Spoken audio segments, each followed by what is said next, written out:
What about celebrities participating in Power Slap? It will eventually happen. Hell no. It'll eventually happen. Who the hell wanted it? Shannon, I'm gonna have you pretty soon. No. Hell no. All my life, been grinding all my life. Sacrifice, hustle paid the price. Want a slice, got to roll the dice. That's why all my life, I've been grinding all my life. Look, all my life, been grinding all my life. Sacrifice, hustle paid the price. Want a slice, got to roll the dice. That's why all my life, I've been grinding all my life. Hello, welcome to another episode of Club Shay Shay. I am your host, Shannon Sharpe. I'm also the proprietor of Club Shay Shay. The guy that's stopping by for conversation and a drink today, he allowed me into his domain. He's one of the most successful business people in the world. He's highly influential sports figure in the sporting industry. He revolutionized the sports of mixed martial arts. One of the greatest fight promoters of all time. He's the CEO of the UFC, the world's biggest MMA organization. He's a powerhouse, a global phenomenon, a marketing genius, a mogul, a maverick, a head honcho. Some call him a savage. The legend, one of the most influential people in sports, Dana White. I'm glad I showed up. just the intro alone. Thank you, sir. Hey, bro, what you had to do to get here. We were supposed to sit down yesterday, but you had a conflict. You had to go. Your son's graduating. My son's graduating, big shit show down in USD in San Diego. I had to fly there, help my wife with some stuff. Plane's landed to get me today, hits a bird, blows the engine out. Can't get me another bird. I'm like, the universe did not want us to do this podcast. Okay. The universe, here we are. But you're here. And bro, all your success, growing the UFC, and we're going to get into the UFC, what it was. I was at the very first UFC fight in Old McNichols Arena before it was the Pepsi Center. You were at UFC 1?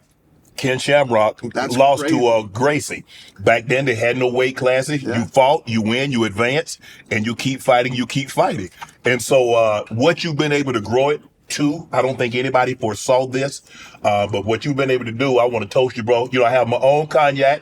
It's Shea by Laportier. Boy, do I need a cognac, let me tell you. Afternoon. Oh, that's pretty smooth.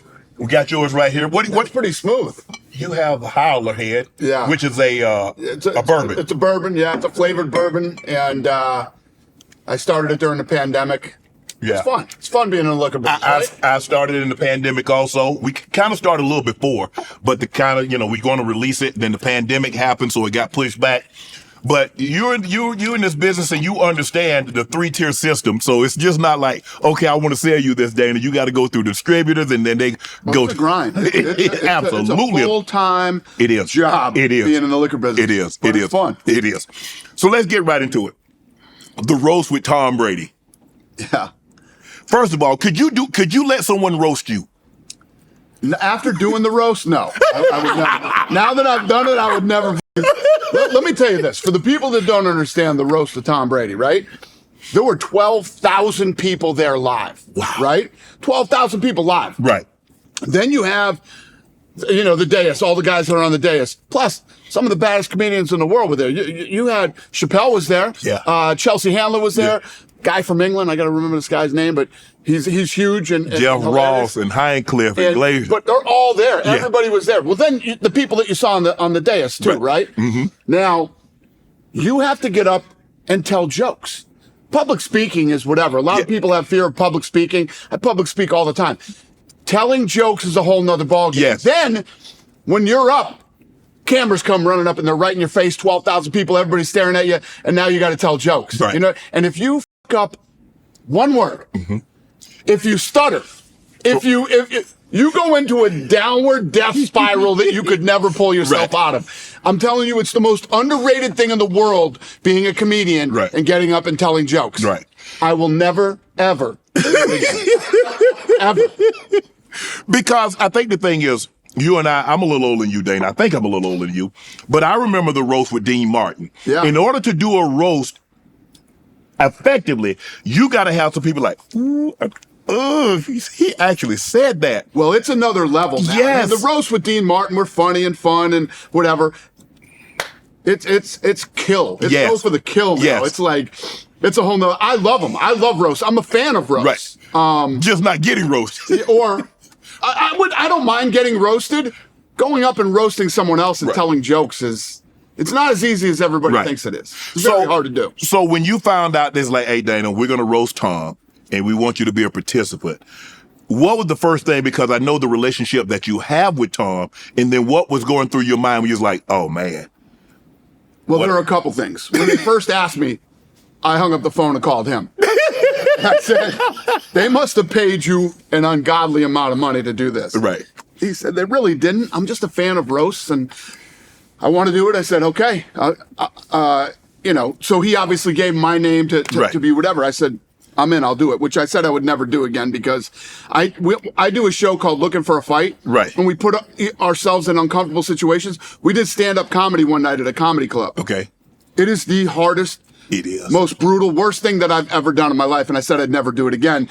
I will really never do it again after this roast, but I did it for Tom. So then what happens is the producers start calling you, and they got people that are writing jokes. Now, understand this.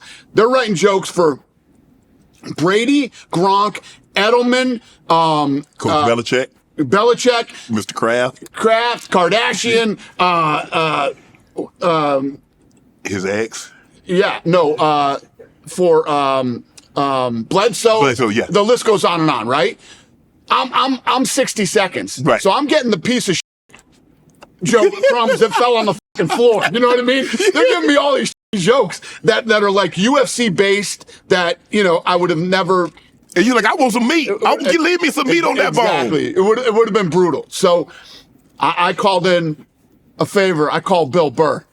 Me and Bill Burr are friends. Right. Me and Bill Burr are aligned in the way that we think and the way that we. So Bill Burr helped me with some of my jokes. Okay. And thank God, or I'd have been a sitting duck out there. Right. But that's the way that it works. And let me tell you, it's not as fun as you. People are like, oh, you must have had a blast. Bledsoe.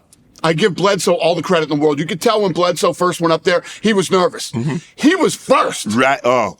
You got to go first, right? Yeah. And he killed it. He pulled himself together. He got through it. And he did a great job, in my opinion. And even Kim Kardashian, and I don't know what's true and what's not true. What is true is they booed the shit out of her when she. Really? Oh, they booed the shit out of her when she went up. I mean, you hear, but you don't. I mean, I hadn't talked to anybody that was actually there, and you hear the media reports like Kim Kardashian was booed, but hearing you talk about it, they really booed. Oh no, they booed her, and they booed her so bad that like Jeff Ross stood up and said, "Come on, everybody, stop!" Wow. You gotta understand. I mean, when you looked around the crowd, everyone was wearing football jerseys. It's that crowd. It's not a Kardashian crowd. Yeah, and well, she should have fit right in. Oh my bad, my bad, Dana. I was a ref for. I'm getting ready for a roast. Dana. I'm sorry, Kim. I'm sorry. I just couldn't resist. But what happened was, I'm hearing that Netflix. First of all, Netflix gets all the credit for having the balls to do this. Yes, and not only do it, but do it live. Because comedy had taken a hit with political correctness and all this stuff. And everybody was afraid to do a roast. These guys did a roast and did it live. Yes. I'm hearing that in the replays, they edited out the boos, which is crazy because Kim Kardashian is not an actress. She does reality TV. Correct. I've done reality TV. It's totally different than being an actor and acting. You go on and you do what you do. You do what you do and the cameras will follow you. 100%.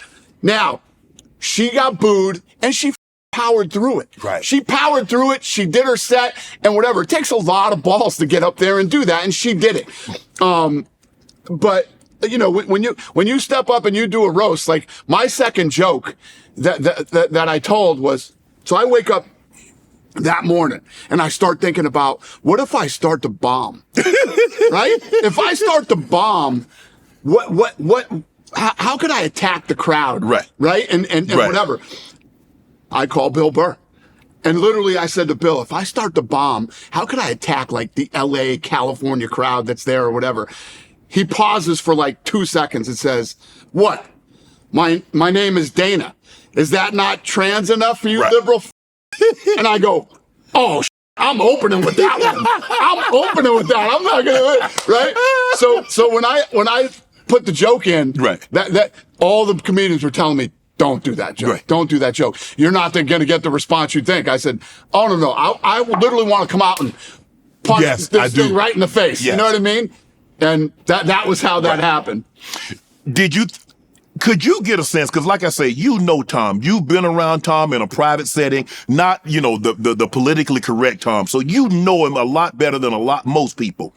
Could you sense that he got a little uncomfortable with it, or did he just he was Tom? He definitely wasn't uncomfortable. Okay. Tom Brady, everybody talks about Brady he's soft and he's but he's a fucking beast, man. That guy's a savage. And, again, when you're in positions like we are in, you don't worry about yourself. You signed up for this shit. Right. You know what I mean? Right. In life, you do what you do. You say things every day. You do multiple podcasts. You're on television. Yeah. You say things right. that you're going to be attacked for your opinion or whatever it is. It's hard to see your family get kids, attacked. You know what I mean? Yeah. Exactly. It's more about the kids. Right. There are a lot of great things that come with being our kids. There's a lot of positives, a lot of but perks. there's a lot of negatives too. And you got to take the good with the bad. Right. Not everything's going to be perfect. My kids see it all the time. People say horrible shit, and people say things. Who gives a shit? Were you really upset that you only had 60 seconds? Did you really want 3 to 5 minutes? No, that was how I wanted 6 seconds. Okay? You wanted one joke and get away. I wanted 6 seconds. I didn't want 60 seconds. And no, I was not upset. The thing is, too, is that even politically, like that joke, I'm not really that much of a political person. Right. And I definitely do not attack people for their political views. And this is America. Right. You can believe whatever you want. It was a roast and it was a joke. Right. So. Yeah, so you was good. So I was fucking thrilled that I had 60 seconds. Believe me. So with you you get up there, it's like, man, because if I mess up one word, the joke's not gonna come off as it's intended, and then people go it was a great night except Dana bluff. Then you got 3 more jokes. How do you recover from that? Right. When you're not a professional comedian. Right. A professional comedian can recover from anything and do what they do. When you're a regular guy and you go on one of these things and you mess up a joke, you're on a downward spiral death that's going to seem 60 seconds would have seemed like 6 hours. You know what I mean? It's brutal. The 82-game preseason is in the books, and it's finally time for the real season. Don't miss out on any NBA playoff action at DraftKings Sportsbook, an official sports betting partner of the NBA. From the play-in tournament through the finals, DraftKings Sportsbook has you covered with same-game parlays, live betting, odds boosts, and much more. Download the DraftKings Sportsbook app, use code Shannon. New customers can bet $5 and get $200 in bonus bets instantly. That's the code Shannon, only on DraftKings. The crown is yours. Let's get into your upbringing, Dana. You were raised in Connecticut, Massachusetts, Vegas, Maine. As a small kid, what was Dana White like as a kid? I don't know. You get in trouble? Yeah, I got in a lot of trouble. Yeah, that's a good question. Yeah, I got in a lot of trouble when I was a kid. But when you look at your life and you look back on it, there were certain things that weren't, great about my upbringing, but I always had fun and I always thought that I was living a good life. I was always happy, always loved where I was and who I was with and things like that. I'm happy. I wouldn't change one thing about the way I was. How would you describe your family? Were you middle class, upper middle class, lower middle class? Lower middle, yeah. I had a single mom who was a nurse, obviously made good money, but worked 24 hours a day to support us. And me and my sister were alone a lot. We sort of kind of raised each other. 100%. Or raised ourselves, however you want to look at it, yeah. Did you fight a lot as a kid? Yeah, got into a lot of fights, especially here in Vegas. there was a lot of fighting going on here in the 80s, like school versus school and things like that. So, being in Connecticut and Massachusetts, did you have that accent? Did you have that Bostonian accent and people make fun of you? Well, what was funny is because we moved here in 1978, and I was in 5th grade. Okay. Going into 5th grade. Okay. And so they thought I had an accent here. Then after I was here for a while, then they thought I had an accent when I'd go back to Boston. So I always had this messed up accent no matter where I was. So you got jumped, you fought, and then you got good at it. Did you get good at fighting or you just Yeah, I liked it. I embraced it. I liked probably the way you like playing football, Right. is the way that I felt about fighting growing up. I loved everything about fighting. Lots of different fighting. I was a huge boxing fan. Right. I was a big Bruce Lee fan. So I liked martial arts and I liked all kinds of fights. I like street fights. I mean, at school, there would always be fights after school at the park. And Right. everybody would be excited to go. Did you think you were going to be a fighter? Is that something like, well, maybe I'll be a boxer, maybe I'll be a martial artist? I didn't really think that until I was probably 18 or 19 years old is when I started to think that fighting was something that I wanted to do for the rest of my life. And not necessarily a fighter, but in the fight business. Right. I read where you got kicked out of school. Was it for fighting? I got kicked out of school multiple times. I was kicked out of school multiple times. I barely graduated high school. And, between grades and fighting and lots of other things. You go to college, but you don't stay very long. You drop out. Why? Yeah, I went to college for less than a semester, I think.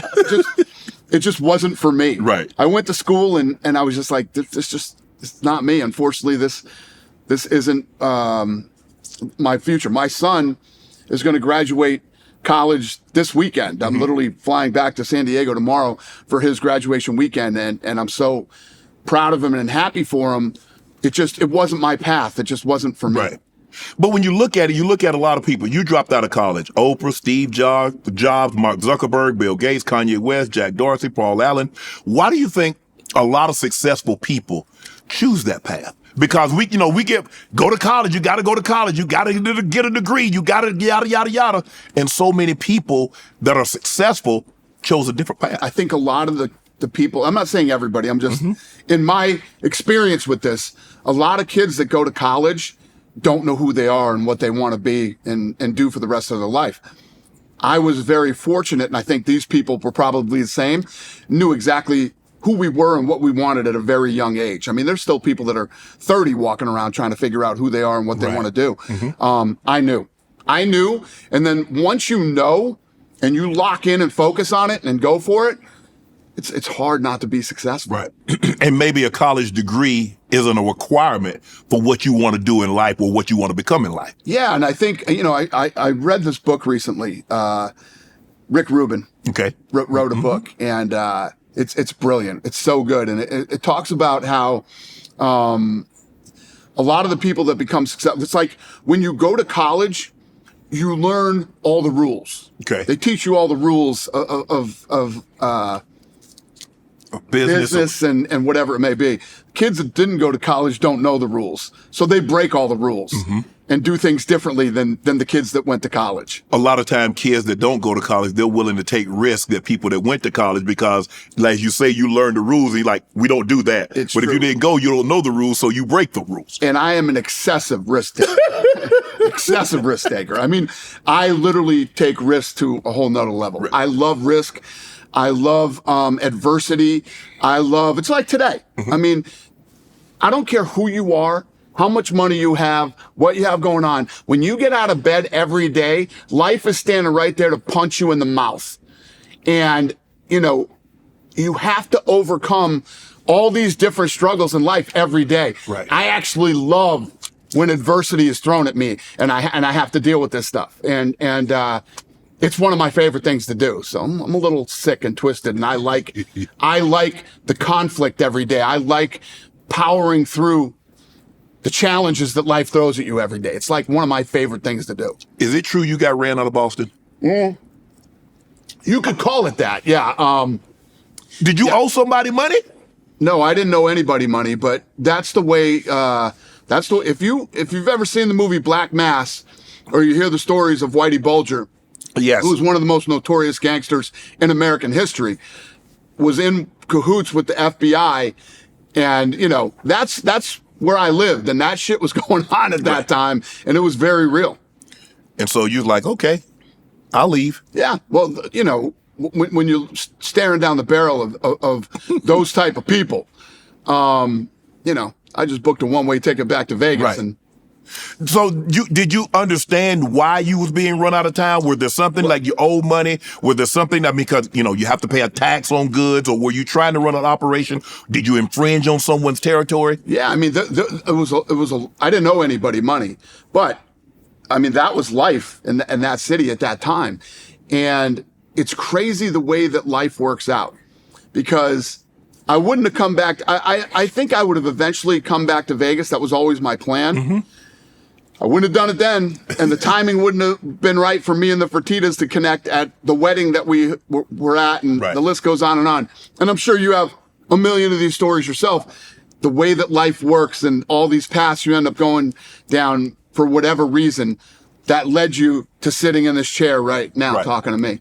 So you come to Vegas and you become a manager. You ain't got no experience in being no manager. You managed Tito Ortiz. You managed Chuck Liddell. How? I barely graduated high school. Yeah. So I didn't have any experience doing any of the shit. Yeah, that's what I'm saying. You barely graduated high school and you thought, like, you know what? College is a good idea. So I came out here, started doing what I was doing in Boston. And Boston. How old were you when you came here? I was 25. Okay, you're 25. And then I was 24. It was my 25th birthday, like days after I moved back to Vegas. And I just got back into the boxing. I knew what I wanted to do. I was going to be in the fight business. Started doing my thing out here, and then ended up, meeting lots of different Floyd Mayweather. I mean, yeah. Me and Floyd were together when he got out of the Olympics, and we're doing stuff together. Started doing stuff with Chuck and Tito and John Lewis, who was our jiu-jitsu instructor at the time. And the list goes on, and it all just started to build into where we are today, because me and the Fertittas started taking jiu-jitsu with the only guy that was teaching jiu-jitsu in Las Vegas at the time, a guy named John Lewis. Okay. That's how we started to meet a lot of these fighters and training with them. And then Chuck and Tito asked me to manage them, so I started managing them. And did they know you didn't have any experience in managing people? Well, I mean, I think they just, I don't know what it was that ended up getting these people to all sign with me. But listen, I was the type of guy that got shit done. Right. So they knew that. Right. They knew that. Being a manager, you understand both parts, because now you're the CEO of the UFC and you're having to negotiate and deal with managers. Yeah. So how was it for you being a manager in this for the very first time, and you're trying to extract as much money from an organization as you possibly can, all the while understanding that they have to run a business, and at the end of the day, business is business. Right. And being a manager is a very fine line you walk. Okay. Because you want to get as much money for your guy as you can. Right. Without destroying the relationship with the organization. Absolutely. You know what I yes. mean? So that's how the whole sale went down. So Tito Ortiz had been screwed over by them, and they were supposed to pay him money that they didn't pay him. So I was trying to get Tito a new deal and get the money that they owed from before. Okay. So in that negotiation, the owner at the time, Bob Meyerowitz, flips out on the phone and finally says, "There is no more fucking money. I don't even know if I can put on another show." Da-da-da-da. And he snaps and freaks out on me. So I'm like, holy shit. I hang up the phone, and I literally picked it back up and called Lorenzo Fertitta. And I said, I just got off the phone with Bob Meyerowitz. I think the UFC's in trouble. I think they're going to go bankrupt, and I think we should buy the company. So I literally had that call with Lorenzo. I gave him Bob Meyerowitz's number. He called Bob Meyerowitz, and that's what started the conversations for us to buy the UFC. So, I mean, in that negotiation is what led to us buying the UFC. Danny, you said something interesting just a few seconds ago. You says as a manager, your job is to try to get as much money as you possibly can without destroying the relationship. And I tell people that I would rather take a little less than have somebody begrudgingly give me more, and it ruins everything for down the road. You're absolutely right. And you know, there's this, when you're a manager, right? So you're trying to get as much as you can for your client. You're trying not to damage the relationship with the organization.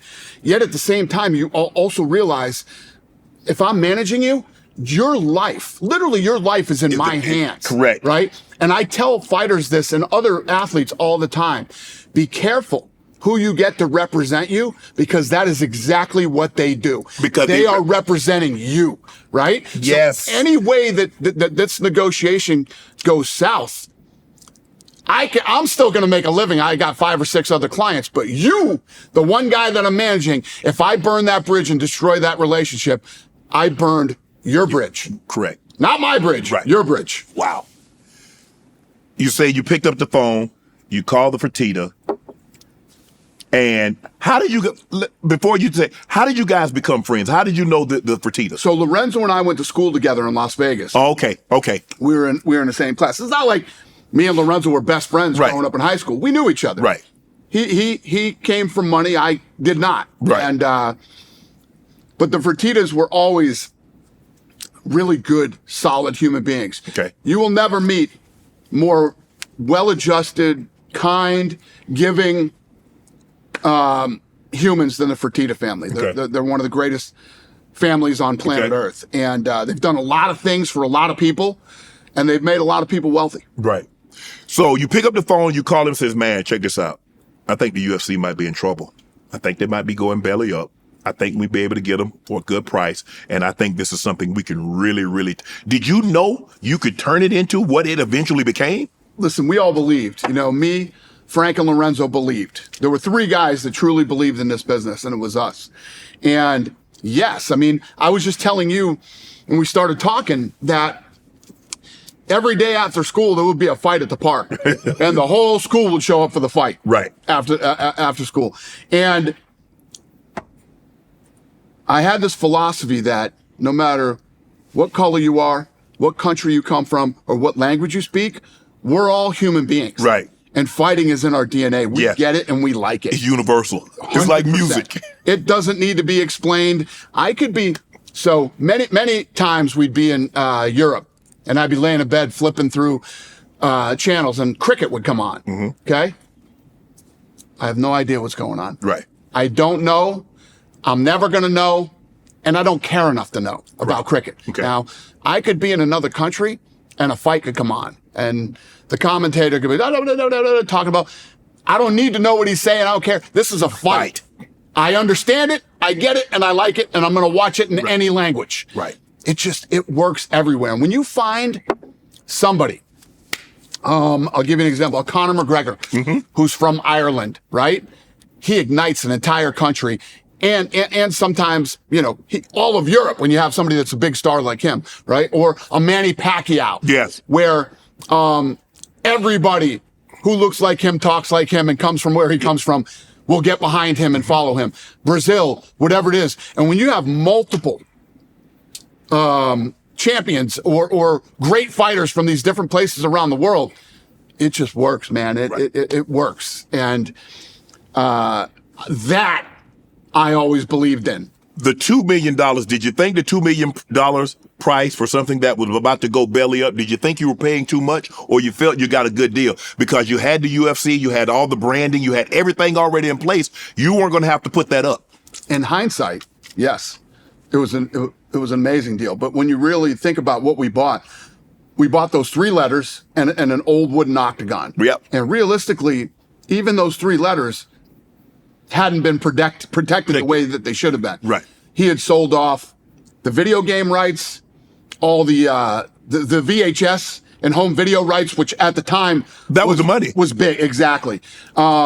We only had I want to say we had 12 or 13 contracts with guys at the time.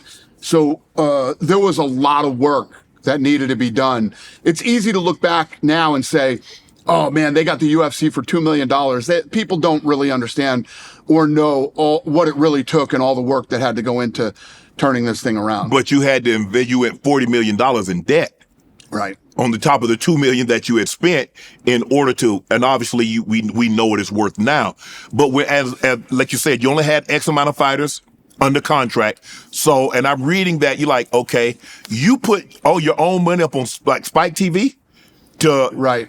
So at the time, you know, we're 40 million in debt, and the only way we thought we could turn this around was getting it on free TV. And you have to understand, when we bought this, it wasn't allowed on pay-per-view. Right. Porn was on pay-per-view. you could buy porn. You were not allowed to buy the UFC. Wow. So our goal was to get it on free television. People thought we were insane and it would never happen. But at the time, reality TV was taken off. Yes. And it was sort of what we felt was our Trojan horse. You're watching, you know, UFC, Right. but the fights were taped. What the network was really afraid of was live fights, and that something crazy would go wrong and whatever. Well, these fights were taped, so you could edit it accordingly. Exactly. It was the perfect in for us. So, But wasn't Congress trying to pass laws to get it banned or outlawed or something? Yeah, they did. You were up against that also, if my memory serves me correct. right. So what happened with the original UFC was they ran from regulation. They tried to go to places, you know, where regulation they thought couldn't touch them. And then Senator John McCain came in and put the stamp on them, and you know, all their marketing that Right. they did at that time hurt them. We did the exact opposite. We ran toward regulation. Lorenzo Fertitta was a very respected regulator at the time. So yeah, our goal was to make this a real sport. This many people want to watch a freak show.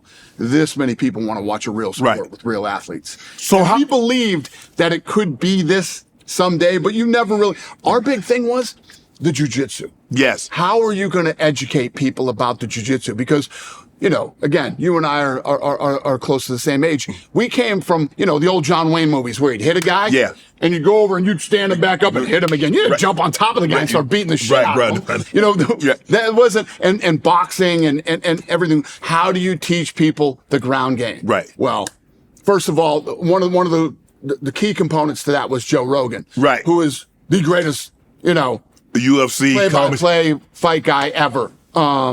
He's a guy who's really educated on the sport, has actually done it, loves and respects the sport and the athletes. And Joe Rogan had this ability to walk you through what was happening before it actually started to happen, Right. you know? And jiu-jitsu as a sport and as a martial art completely took off, and Right. everybody started training in it. So Would you consider Joe Rogan to be the Howard Cosell of the UFC? 100%. I mean, he's better than Howard Cosell. Howard Cosell never actually trained in it, Right. did it, and you know, could speak about it with the love and passion that Rogan does. Right. Did you understand what you were buying? Did you understand that the UFC, we're taking a lot of different disciplines. We're taking karate, we're taking Muay Thai, we're taking street fighters, we're taking boxers, we're taking whatever the case may be. Did you understand what you were actually buying when you purchased the UFC? We did, because we were in love with the sport. Okay. You know what I mean? This wasn't just like, if this was an investment, you probably wouldn't have done it. Right. This was, we loved it. Right. We were literally obsessed with it.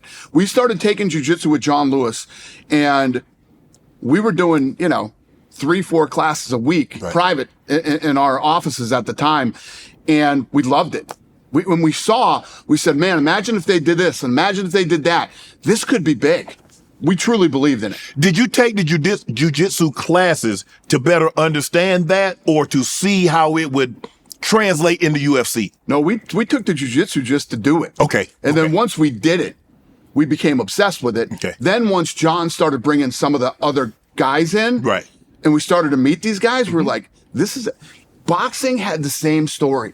I came from the mean streets of such and such. Yeah, absolutely. If it wasn't for boxing, I'd be dead or in jail. Right. That was everybody's story. Correct. That wasn't the story with the UFC.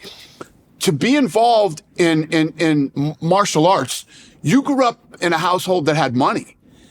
Martial arts is expensive to go take these classes. And the other base for UFC was wrestling. So most of these kids had college educations. And, you know, they wrestled at some college. So it was a completely different. You had Matt Hughes, who was this farm boy from the Midwest. Yes. You had Chuck Liddell, who looked like an axe murderer, but actually graduated with a degree in accounting from Cal Poly. And the list goes on and on of all these unique Right. individuals And the style of fighting was much more exciting than boxing because you could punch, kick, knee, elbow, slam to the ground, do some jump on top of it. 100%. There's just so many different ways to win and lose. It was a much more exciting fighting style. So how did you learn to negotiate these TV deals? Because you're bringing a product that, I mean, it went away for a little while and you retooled it. And so how do you go into a Spike TV? How do you go into a Fox and says, okay, this is the product that I have and this is what I think it should be worth? How do you do that, Dana? Well, think about this. When you ask me about how did you know how to manage? When we bought the UFC, in I think it was 3 weeks, we had our first event. Me and the Fertitta brothers had never put on an event ever. Logistically for the live event, forget about TV and lighting and cameras and all the shit. We had to learn. We had to dive in and we had to figure. But here's what we did know. We knew what we wanted. Okay. We knew all the things that we loved about boxing and all the things that we hated about boxing. Because at the end of the day, we were fight geeks. We loved fighting. Okay. So we knew what we wanted. Then it was just a matter of getting in there and fine tuning. Believe me, I went through, there was a day, we had these guys that worked for us at the time in production. And we had a fighter who flipped out in one of the interviews. Mm-hmm. And I loved it. I said, this is going to be incredible for this fight. We're doing this. So I worked with the production team. The production team said, no, we don't like this. We shouldn't do this. I said, well, I don't give a shit what you think. This is what we're going to do. Yeah. Okay. So we're sitting there the night of the fight. And I told Lorenzo, watch this interview. The interview happens. It's not what I told them to do. Oh, my goodness. Yeah. I literally got up from my seat, went back and kicked the door of the truck in and went in there and said, if you motherfuckers ever do this again, I'll fire every one of you. So I ended up firing that whole crew anyway. But these are the kind of things we went through, in the early years to build it into what it is today. But it's all trial and error. But on the business side, you know how much I learned from the Fertittas on the business side? I mean, not just them. I'd go in and sit down and talk to their father for hours about things. And, so coming through all of this was my college. Right. The best way to learn is to dive in and do it. Experience. That's how you learn this type of stuff. Game Time makes getting playoff tickets even easier and faster. Prices on Game Time app actually go down closer it gets to tip-off. With killer last-minute deals, all-in prices, views from your seat, and their lowest price guarantee, Game Time takes the guesswork out of buying basketball tickets. With Game Time guarantee, you'll always get the best price. And if you find a ticket in the same section, same row for less, Game Time will credit you 110% of the difference. Take the guesswork out of buying professional basketball tickets with Game Time. Download the Game Time app, create an account, and use the code Shay Shay for $20 off your first purchase. Terms apply. Again, create an account and redeem the code SHAY for $20 off. Download Game Time today. Last minute ticket, lowest prices guaranteed. They say in negotiations, in the art of a deal, you have to be willing to walk away. When do you know the right time to walk away, and have you ever walked away from a deal? I've walked away from many deals recently too. How do you know the right time to walk away, Dana? It's just a gut. It's a gut feeling. You know if something's right for you or it's not right for you. And you don't jump at the first opportunity. Take your time, you pump the brakes, you shop around and see what's out there and what's possible. But lately, I've talked about this recently too. I'm at a place in my life and in my career, I'm not doing anything for money anymore. I want to be in relationships that I'm comfortable with. I want to be in relationships with people that I'm aligned with and that we have the same beliefs, philosophies, and whatever it might be, especially in this culture and in this nutty world we're living in right now. So everything done with Dana White is about a partnership. It's not so much about getting a check. We're in business together. 100%. 100%, and we're aligned. And you're not going to be calling this office 12 times a fucking year bitching about shit. And the way that a lot of these sponsors think now and act, that because they spend some money with you, they can tell you how to run your business, live your life, how to vote, how to do this. You ain't going for that, David. You got the wrong guy. You got the wrong guy. I read where you pay. Is it true? Because I read this, and I don't know. I love having people that can answer the questions for me. That you paid Spike TV to put on the Ultimate Fight? You paid them? Yeah, so the first meeting that we had was Spike. Listen, we're looking at all these different options out there. Spike TV pops up. It's the network for men. Could there be a better fit for us in the UFC at the time for a reality show? So the guys came in and they met with us. And I remember that day they were going to a Dodger game. Okay. They could not get out of this fucking meeting fast enough to go see the Dodger game. And we pitched the Ultimate Fighter to them, and they didn't love it. So they end up leaving that day. You know, the Fertittas and I get back together, and the Fertittas say, you know what we'll do?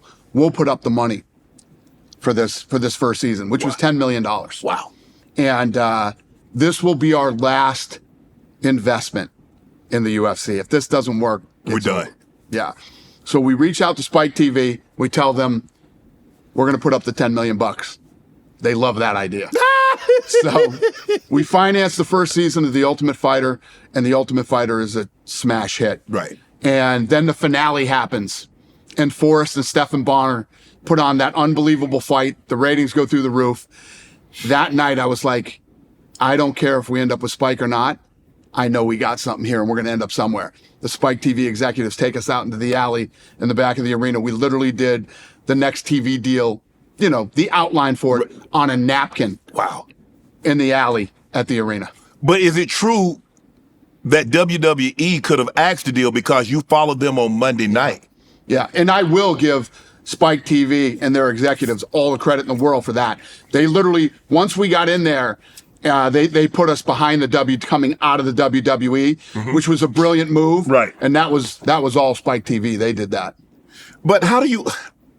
I'm just trying to figure out, because obviously when people see you do something and you have success, obviously you're going to have competitors that are like, okay, maybe we're not going to be as big, but if we can take 10, 15% out of the UFC, how have you been able to not only build from where you came from, but continuously grow? Well, we once this thing took off and started to grow, my philosophy was always this. The old UFC and a lot of other events that you'll see, all they really cared about was focusing on the television product. Okay. Which is very important. But what about the live event? Right. Because the people who show up for the live event actually spend more money. Most of them fly there. They have to get hotel rooms. They buy the tickets. They have to They eat. buy gear. 100%. The t-shirts. Eat. You know. Programs. The list goes on and on. I always want to make sure that the live event is better than anything you've ever seen. And most people will tell you, when you come to a UFC live event, it is the best sporting event you will ever see live. It's actually better than what you see on TV, and the TV product is incredible. Right. So all I ever focus on every day when I come to this office is finding and building new up-and-coming talent. Okay. Putting on the best fights that we can possibly put on, and then it's live television production and live in-house production. If I focus on those things every day, you can't mess this up. You can't mess it up. It's impossible. But it has to be, because you're a very, very energetic person. And in the beginning, this had to wear you down. The average person, when you're not having the success out the gate that you thought you were going to have, how are you able to remain so positive? Nothing wears me down. Yes. If things wore me down, I'd be sitting in fucking San Diego right now. I'm doing God knows what. Because believe me, getting here right now today, Right. Nothing wears me down. I feed off that kind of shit. I love it. I love adversity. I love people saying this can't be done. That's my favorite thing in life. Tell me this can't be done.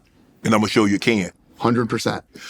Is it true that Joe Rogan, he worked the first 12, 13 shows for free Yes. to show you that he could do it? No, he didn't do it to show. I actually reached out to him. Okay. Ivory Keenan Wayans used to have a talk show. Keenan right? Ivory. When we bought the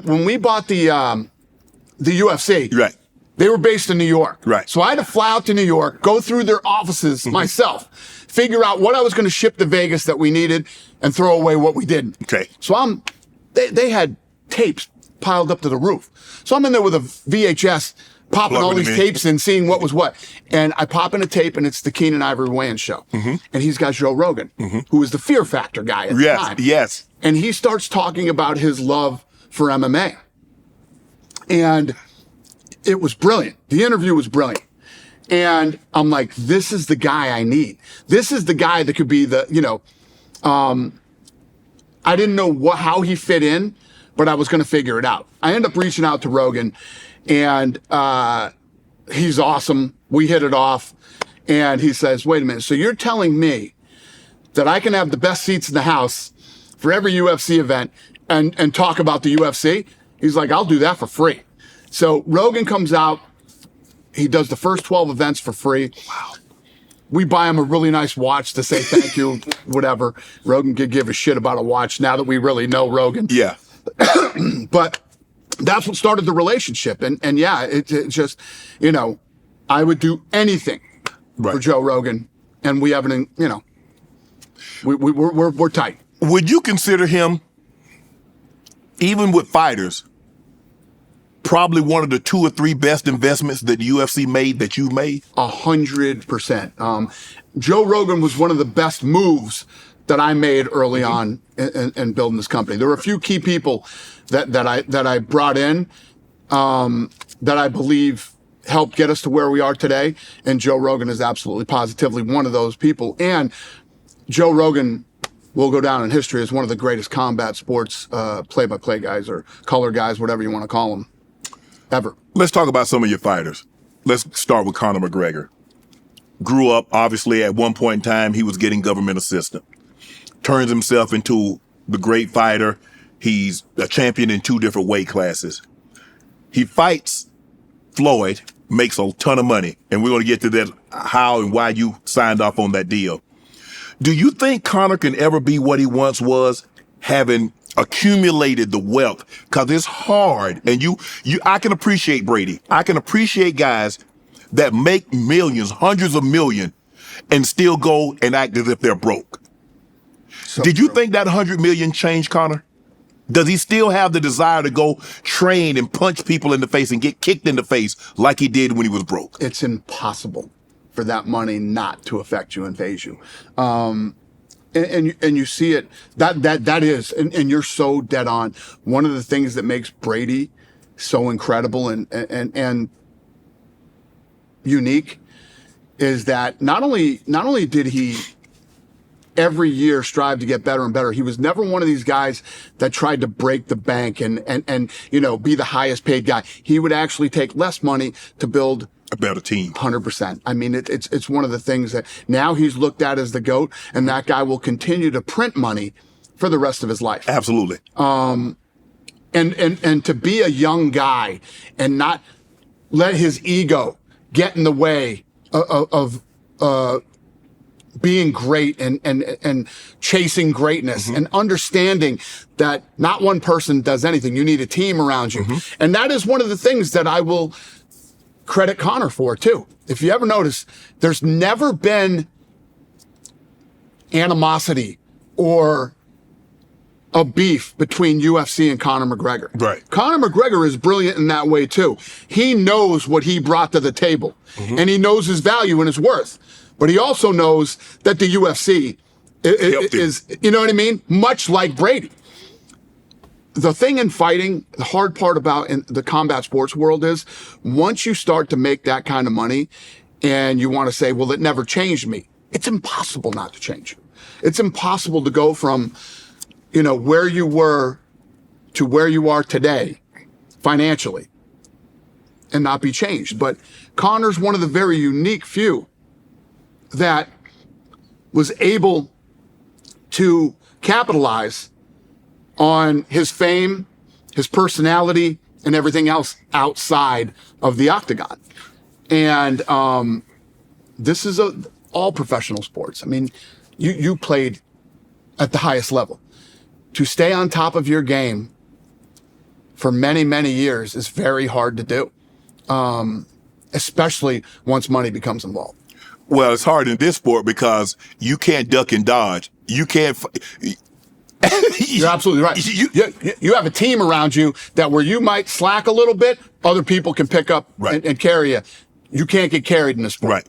See, when I look at Conor and you look at what he has, his craft Irish whiskey, and I think he has a beard now. He goes from wearing sandals to have mink slippers. He goes from living in very meager house to living in an ivory tower. And he hadn't fought. I'm looking at it we last fought in January 2020. What do you expect when he steps back into the ring? He's at a place in his life and in his career that,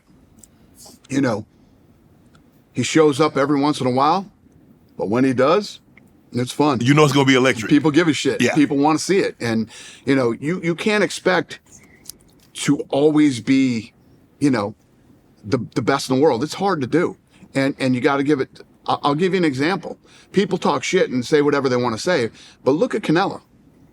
Canelo is still the man. Yes. He's been for a long, long time. And he jumps in there and he does it and he goes to work, and it's hard to stay at that level for a very long time. And Canelo's another guy. I mean, what's this guy clipping 40 mil a fight? Easy. Something like that. You know what I mean? Not including what he's making outside of the ring. So, a very unique few can do it. How much do you think, because I do think he's a very talented and gifted fighter, but how much is it his ability to sell a fight? His gift of gab is nothing like we've ever seen in the UFC. You have to go back to an Ali. Somebody that could talk, that get you riled up. I got to watch this guy fight. Either he going to whip somebody or I want somebody to whip him, but I got to see it. I always hate to do this, but it's a fact. Conor and Ali are here. When you talk, they're equal. When you talk about mental warfare and the ability to get in a guy's head and the ability to, talk up a fight, he's Ali level. Yeah. He really is. And it's fun, man. Conor, it's fun having Conor in this company and in this sport in general. So I don't know what you asked me. What'd you ask me?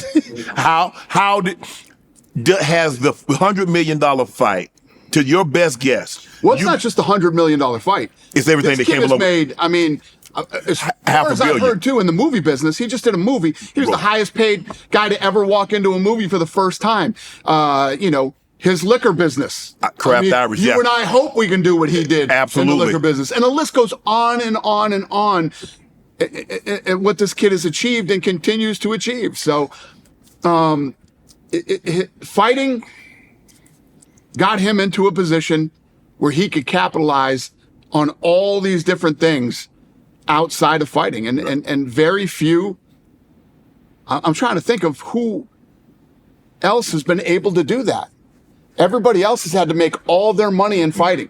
Yes. Maybe they had a couple things go on here and there. Nobody has done it outside of the octagon or ring at the level that Conor McGregor has. You're absolutely right. Spring is in full bloom. Are your finances blooming too? With the Chime Secured Credit Builder Visa credit card, it's easy to start building credit with everyday purchases on regular time payments with no annual fees or interest. And if your credit score grows, so could your opportunities for lower interest rates on loans, like for car and for homes. With the Chime Credit Builder Visa credit card, there's no annual fees, interest, or credit checks to apply. You can use it everywhere Visa credit cards are accepted, and you can build credit while using your own money. With Chime Secure Credit Card, you can start improving your credit scores right away. Get started today at chime.com/Shay Shay. That's chime.com/Shay Shay. Chime feels like progress. The Chime Credit Builder Visa Credit Card is issued by the Bancorp Bank, N.A. or Stride Bank, N.A., members FDIC. Spot me eligibility requirements, overdraft limits apply. Out of network, ATM withdrawals, OTC advance fees may apply also. Terms and conditions apply. Go to online.com disclosure for details. 303 UFC. It's going to be in the Sphere, right? Mm-hmm. No, 303 is Conor McGregor International Fight Week. Okay. The Sphere is in September.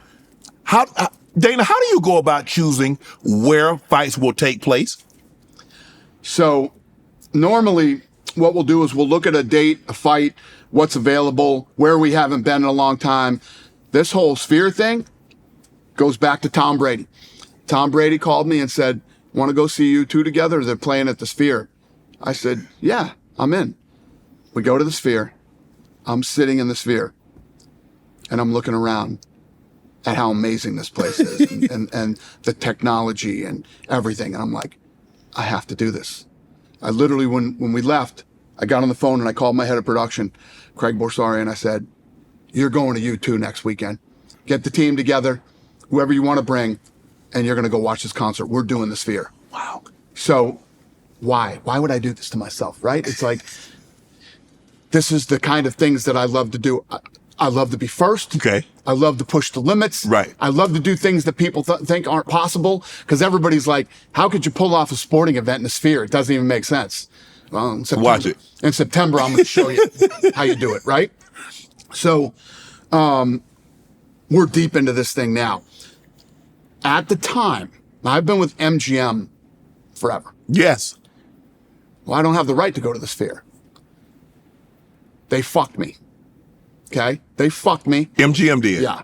And basically they knew that I had this whole thing that I was doing. I just built a performance institute in Mexico, right? I'm doing Mexican Independence Day, and hats off to Al Heyman. We do the event. MGM got fucked by boxing somehow. Right. I don't know the deal or how it went down, but they got fucked. Okay. So I end up getting Mexican Independence Day. Okay. I go in, put on a great event. Al Heyman, I call my guy Monday and said, make sure we got this locked up next year too. Right. That weekend, Al Heyman slides in and steals the date from me next year. Al, hats off to you. My guy calls on Monday and they said, yo, we already gave it to Al Heyman. I flipped the fuck out. Flipped out. Because you do all your fights at the MGM Grand. Yeah, for 20-something years. Yes. But these guys say, we're sorry, how can we fix it? I said, give me the Sphere. I want the Sphere. I want the Sphere. So MGM gives me the date at the Sphere, lets me go to the Sphere to do this thing. Wow. Right? So the way that this thing played out is crazy. This was meant to happen. So September is going to be, first of all, I'm a big boxing fan, and I've always been a fan of Mexican fighters. Yeah. And, some of the baddest dudes to ever walk the face of this earth have been Mexicans. Yeah. When somebody tells you you fight like a Mexican, it is the biggest compliment you could ever get. You fight. In the fight business, right? And this is my love letter to Mexico, the Mexican people, and the history of combat in Mexico. Right. And it's going to be done in the greatest arena ever built. Right. With the best technology in the world right now, as far as arena goes. And I'm already $16 million into this thing. This will never be done again. This will never be replicated. Anybody who comes in after me at the Sphere is fucked. Fucked. Telling you right now. So this is going to be a one-off. The UFC will never go back to the Sphere. This is a one of a one. One of one. One and done. And it will be the greatest live sporting event anybody has ever seen. And if you're Mexican, you have to be there. You have to be there. Have you already got a card in mind? We're working on it and we're tweaking it every day. And yeah, the answer is yes. Ooh, woo. Oh man, I can just imagine who. I'm sure everybody wants to be on that card. Everybody should want to be on that card. Believe me when I tell you. Everybody was all fired up about UFC 300. This thing is going to be, and again, if you are Mexican and you are on this, it's going to be like nothing anybody's ever seen before. Right. For a live event. I had Francis and Not to mention the fact when I talk about always being first. Yes. Nothing has ever been done live at the Sphere. Right. Broadcast. Right. Oh, yeah. Ever been broadcast live out of the Sphere. Right. So everything that I'm doing there, putting on a fight. Right. Right. Programming the Sphere, beaming it live to the rest of the world. Right. These are all first. Nobody's ever done this before. How many, what's the capacity of the Sphere? So 20,000. So wow. Yeah, there'll be 20,000 people in there that day. Wow. There's not a bad seat in the house, is it? Well, it's different. It's unique. To say there's not a bad seat in the house for the fight, this isn't just a fight. This is a live. Yeah, because you're going to have theatrical event. Yeah. Yeah. You excited about this? I'm beyond excited about this. So had you not gone, that Obviously, the U2 was the first to perform in there. Had you not gone, had that thought ever crossed your mind prior to you going to see U2 in the Sphere? All these things that happened. Brady calling me and asking me if I want to go to U2 with him. I wouldn't have gone, and I wouldn't have seen it and done it. The thing that happened with MGM, Al Heyman sliding in there and stealing my date. All the things that have aligned for me to be at the Sphere. It was meant to be. It was meant to be. This was supposed to happen. Yeah. And you glad say, thank you, Al. I appreciate that. Exactly. Hey, I ain't hating on him. Listen, Al is a sharp dude. Yep.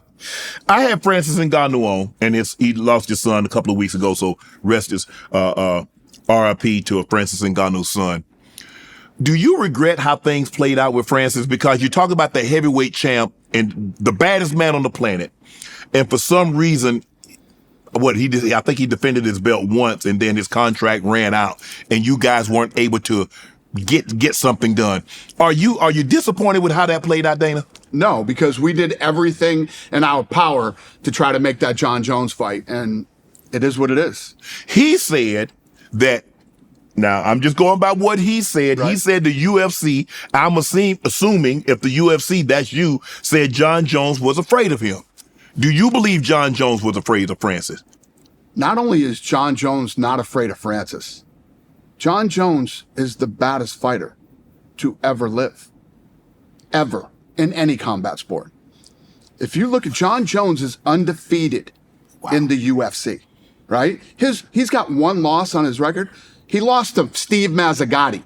Do you know who that is? I don't. He's the worst referee to ever fucking ref any fight anywhere. Oh, Big Steve, he's not in it? Steve Mazzagatti. No, you're thinking of the other guy. No, this Big is John. Steve Mazzagatti. This is a guy that should have never, ever been a referee in combat sports, okay? It was during a period when the Athletic Commission was at its worst. And John Jones did not lose that fight. John Jones destroyed the guy that he fought in that fight. And this guy fucked the fight up. John Jones is undefeated, never lost, and he went through murderer's row. Yeah. Then he goes out for 3 years, right? Sits out for 3 years, comes back, and beats Cyril Gane. Like that, easily.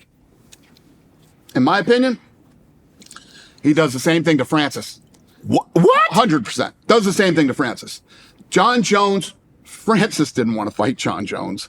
John Jones is the scariest, most badass fighter of all time. John Jones has his issues outside of the octagon, which actually makes it even more impressive. Right. When you think about the lifestyle this guy was living and doing this to the best fighters in the world. And John Jones is one of those guys that won't truly be appreciated until he's gone. Right. But I'm telling you right now, when you talk about who the baddest man on the planet is, two guys get locked in a room, who's walking out? It's fucking John Jones all day, every time. Did you know when you first met him, did you know he had these type of capabilities? Not really. It was when we just started seeing him fight and how he was destroying people at such a young age, and what he was doing to guys that were looked at as, wow, this guy's the, And he's running through them. It's not... For anybody to even try to say John Jones wouldn't fight what makes John Jones even scarier is when you put John Jones in front of a camera and he tries to be normal. Yes. And he tries to talk to there is a dark side to John Jones. Mm-hmm. I mean, that's just a fact. And John Jones is the baddest, in my opinion, the baddest human in combat sports ever. He has a fight. He was supposed to fight, and he tears a pec. Now, obviously, maybe Stipe. John says he would like to fight Pereira. Give him an opportunity to be a 3-division champ, something that's never been done in the UFC. Obviously, I think Aspinall, I think that's how you say his last name? Aspinall. Aspinall. DC, Daniel Cormier, says he understands Jones wanting to fight Pereira, because, give him an opportunity. But he thinks the better fight will be with Aspinall. What the fight? But John says, you know what? Stipe did have the belt. I think I owe him. What's the fight do you think makes the most sense. First of all, he has to fight Stipe. That's just, that fight has to happen. Okay. You have a guy who's looked at as the greatest heavyweight ever versus the greatest fighter ever. Right? That fight has to happen. And I don't disagree with DC. The next fight should be Aspinall. Okay.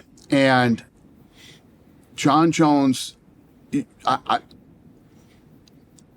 most of the people that cover this sport know nothing about the sport. They're actually horrendous. And they don't know anything about the sport, and they definitely don't know anything about the business of the sport. But if Jon Jones beats Stipe, then Aspinall, so he should. So if he beats Stipe, he beats Aspinall, he should just retire because there's nothing else left for him to prove. There's nothing for him to prove now.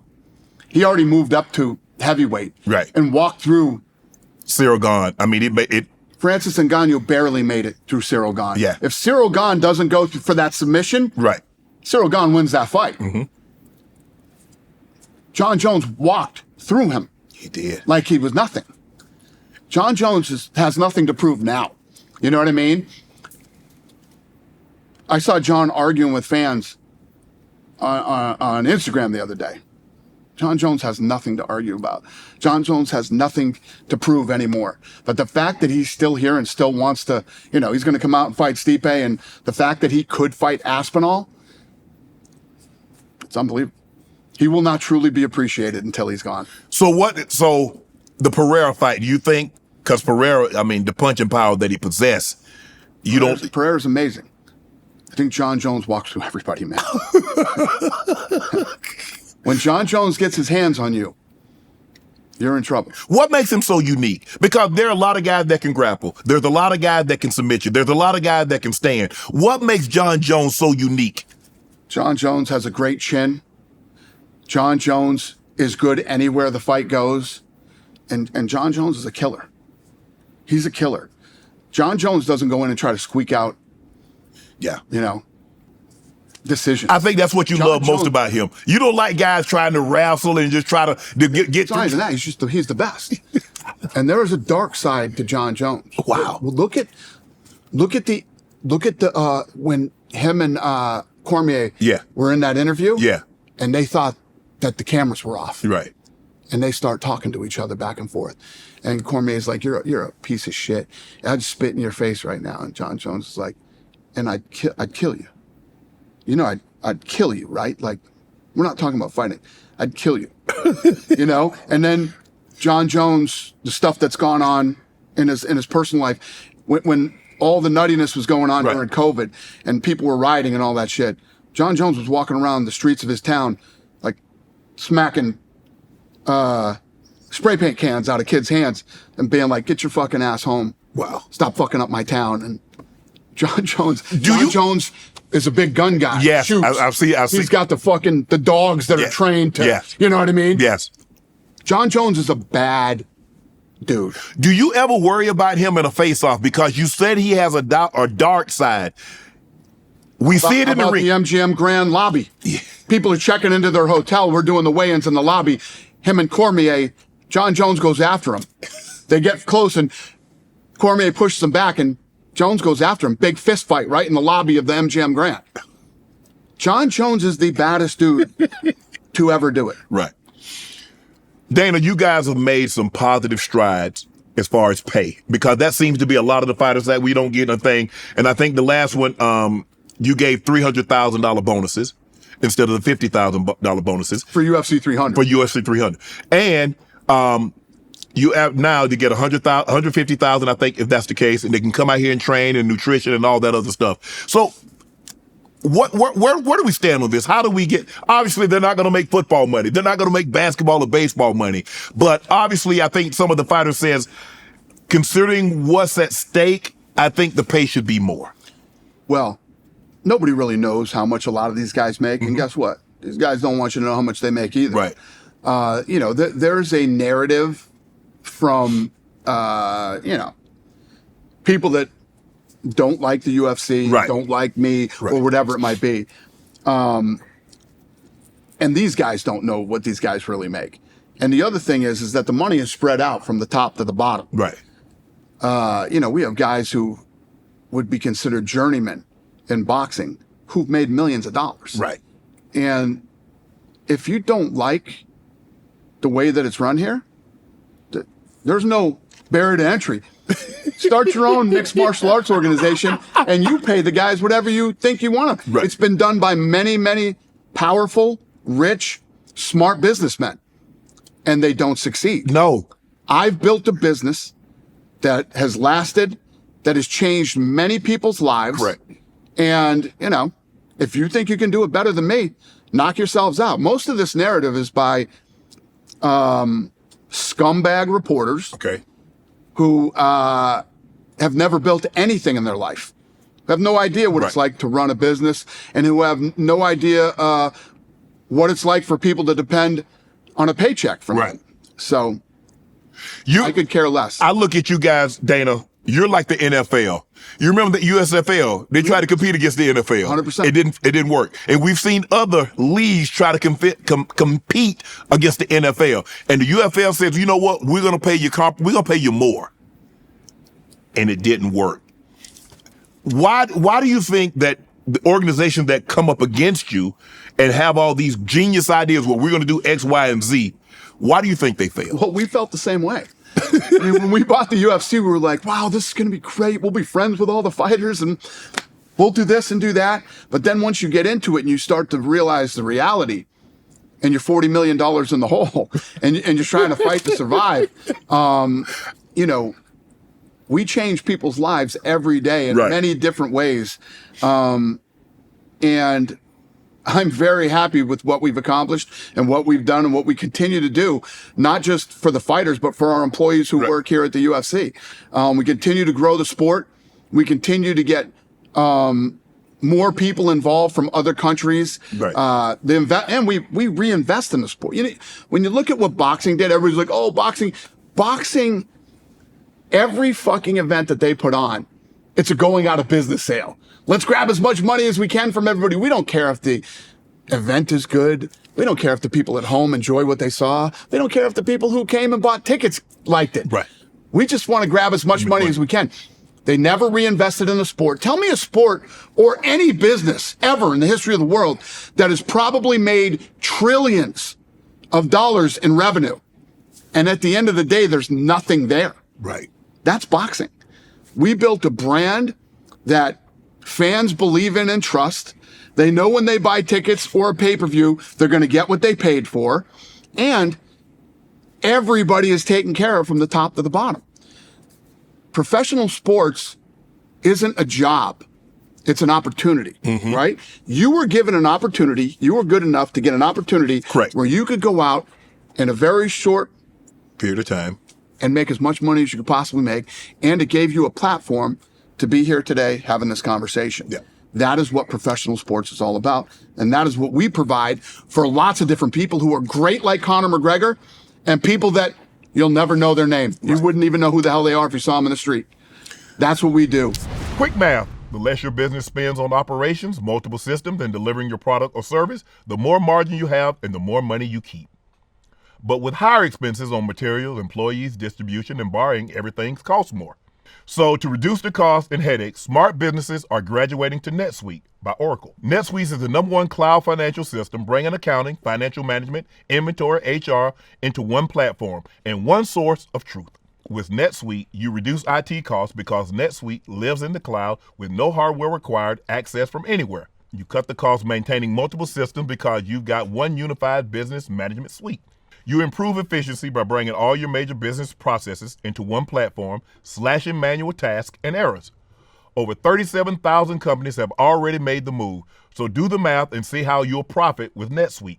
By popular demand, NetSuite has extended its one-of-a-kind flexible financing program for a few more weeks. Head to netsuite.com/Shay Shay. The crossover. Some of you guys, Conor did it first, boxed Floyd Mayweather. And we've seen some of the other fighters. O'Malley, I think he wants to go into boxing.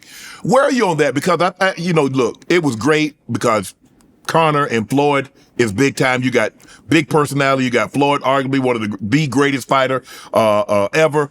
And so you got great. Where are you on that now, Dana? Are you? I don't know if you see people that are like, oh, I want to go into boxing. I think that boxing calls out a lot of our guys. Yes. Because they know that's where the money is, Correct. right?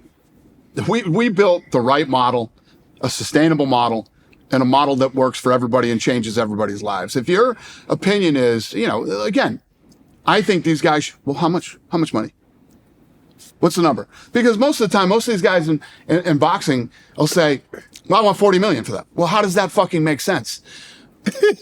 Boxing got so fucked up that nobody could actually make a living out of it and people couldn't, right? That Saudi Arabia had to take it over. Right. A group of people that have so much money, they don't care whether they make or lose money. That's how fucked up boxing got, that's where that had to go. Wow. Right? That's why this guy is making all these fights that he's making right now. Like Tyson Fury versus Usyk, that's a fight that should have happened. It took Turkey to make that fight. Right. Because they have unlimited funds, and whether they make money or don't, They don't care. they don't care. I just saw that because of piracy, that fight lost like $100 million or something like that, or 20 to 100 Wow. million. I don't know what the number was, but that's what you need for boxing. Wow. Right? Yeah. I do give a shit whether I lose money or not. Absolutely. You're not a nonprofit. we built a sustainable business Right. that can continue to go on and continue to give opportunities Right. to lots of different people from all over the world. Mike Tyson, Jake Paul. I've seen you go back and forth with Jake Paul before. He's beat a couple of your retired or guys that no longer fight in the UFC. What's your take on Jake? Yeah, listen, the kid's out there and he's doing his thing and he's making money. If you can, You making real money, Dana, or are you making? I don't know. That I don't know. I don't know what he's really making. I believe that he was making the money he says he's making. Showtime Boxing wouldn't have gone out of business, and Showtime would have made sure they kept paying him. Right. But he's doing it. What do I think of the Mike Tyson fight? Yes. Tyson's 58 years old. You know what I mean? Jake fought a guy who was his age and was also considered a boxer, and he lost. So if you can keep fighting fucking 50-something-year-olds You don't think Tyson has a chance? and making a living at it, I think that Mike Tyson has a puncher's chance against anybody. Mike's 58 years old. You know what I mean? And Right. I hate doing this because Mike gets mad at me every time I do this, but Mike shouldn't be fighting. I mean, because you look at Jake Paul, he fought Tyron Woodley, slept him. Anderson Silva, I think he fought Nate. Is there? I mean, if he wants to do boxing, why not fight guys that actually box for a living? 100%. Fight guys that box for a living and guys that are your age. How about that? He says he wants to fight Canelo. I'm just saying what he. That's what I he. hear you. Then why is he not fighting Canelo? Canelo. I don't think Canelo wants to waste his time. Yeah. I mean, it'd be a fucking 30-second payday for Canelo. So I don't know why Canelo wouldn't do it, But they probably, Canelo can fight real guys and keep his credibility intact and still make that kind of money. You know what I mean? Jake needs these guys. Jake needs Tyson and needs all these other people because everybody's going to tune in to hope that Mike Tyson knocks him out. Right. They're not tuning in because they think Jake Paul's a great fighter and they want to see him compete. I know you know this guy. I think it reminds me a lot of Butterbean. When Butterbean was fighting guys that had no chance of beating, everybody loved him. Yeah. But once he got beat, the novelty kind of wore off. Yeah. And I think that's what would happen with Jake if he were It to. did happen. He got beat, and the novelty did wear off. That's why he has to get a guy like Tyson and try to get some that. credibility back. When he fought somebody that was actually his age and was actually a boxer and was actually his size, he lost. I mean, it is what it is. I'm not trying to shit on the kid. Yeah. I mean, I don't care what he's doing, but I mean, come on, man, to be fighting Mike Tyson and Another guy you've had some verbal spats with that's been very publicized is Oscar De La Hoya. And I think it goes back to, I think he said you blocked a fight with he and George St. Pierre. Is that where it started from? Or talk about Jake Paul. Like me and Jake Paul have had whatever. Right. Jake Paul's a kid that's out doing his thing. He's trying to make some money, Right. whatever his deal is. Oscar De La Hoya okay. is a two-faced lion fucking nut job. And Yeah. Me and Oscar are never going to be cool. Y'all never gonna be cool again. Never. Never, ever. But were you cool? Look at anybody who's ever dealt with Oscar De La Hoya. I don't know if that guy literally has any fucking buddy who's his real friend. Were you guys ever cool at any point in time? We were cool. I mean, obviously, for all the things I think about De La Hoya personally, you know, as a fighter, Oscar was a bad he was. You know what I mean? Yeah. And Oscar was the real deal. But as a human being, completely different. He and I would go to his fights. I used to promote his fights on my social. I was watching the fight or whatever. Then I go to do Mayweather versus McGregor, and he starts shitting on the fight, yet saying, I would fight McGregor, though.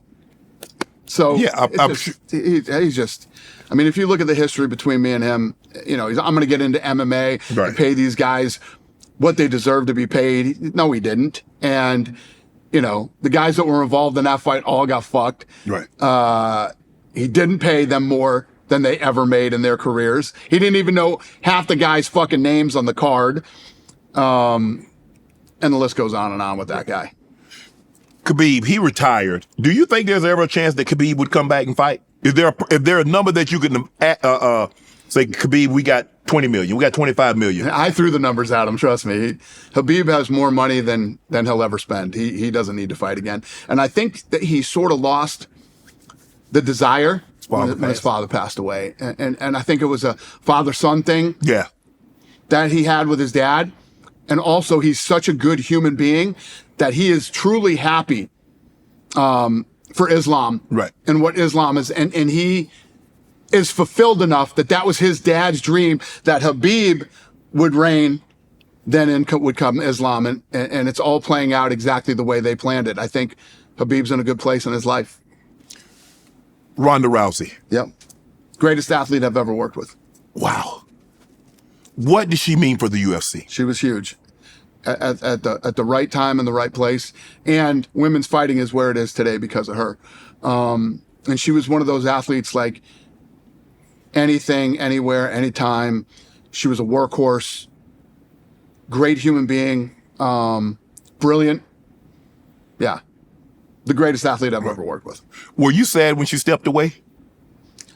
I was sad that I wouldn't work with her on a daily basis like we did, but I felt like the timing was right. She had done everything she set out to do, not just for her and her career, but what she did for women in fighting in general. Right.